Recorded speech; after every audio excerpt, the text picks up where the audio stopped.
Kinatuwaan nga ng mga SB19 fans, mga kapwa 18, ang post ni Cherry Veal kung saan ay nagkaroon nga siya ng gift sa kanyang nanay. Well, makikita niyo naman sa video na isa-isang tinatanggal ni nanay ang nasabi nga pong nakalagay doon sa bags na full of gifts ng isang 18. At syempre, hindi niya pinapansin ang ilang mga gifts at ang nasabi nga pong gifts na ito na hindi matanggal, isa palang SB19 pillow. Dahil ito palang si nanay ay isang SB19 fan. So, pagkabukas nga nito, doon niya nakita kung sino yung nandoon sa nasabi nga pong pillow. Doon nga siya pinaka natuwa sa nasabi nga pong gift na tila hindi na nga niya matignan pa yung ibang nandoon sa nasabi nga pong bags. Si nanay pala ay bias si Ken.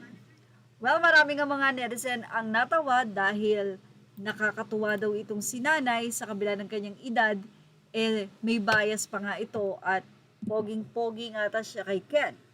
Hello mga Kaps, SKL, birthday ng mama ko today, 64 years old na siya, super fan din ng SB19, sobrang gaya ko lang po makita siyang ganyan, ka-happy sa binigay kong gift. Siyempre ang mga 18 ay todo bati kay mommy na nagdiwang ng kanyang kaarawan. Samantala, usapang manghuwan pa rin na hanggang ngayon ay sobrang nagkakaubusan nga sa supermarket kaya naman mula kay Cathy Supilanas, ilang Super 8, Guadalupe, Makati Cinema, Square Paco, Baclaran at Pure Gold, Makati, Paco, Show at Baclaran. Finally, nakita din kita sa Pure Gold, Libertad sa sobrang tuwa ko na una pa akong nagtatalon kaysa hawakan ka. Kaya lang last item na daw ito, kahapon 3 na lang na iwan at binili ko na lang lahat. Happy naman ako at nakuha ko ang 2 mahalima at ang aking bias na si Stel. Talagang nagkakaubusan na nga po daw dahil limited edition, di nila alam kung kailan magkakaroon. Well, 18 Japan.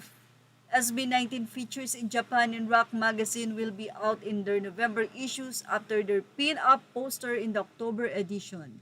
They continue to shine with an in-depth interview feature this November. Translation from Inrock's ex-Twitter, SB19 Inrock publication announcement, Amazon link here. We conducted an exclusive interview in Japan with the Philippines top boy group SB19.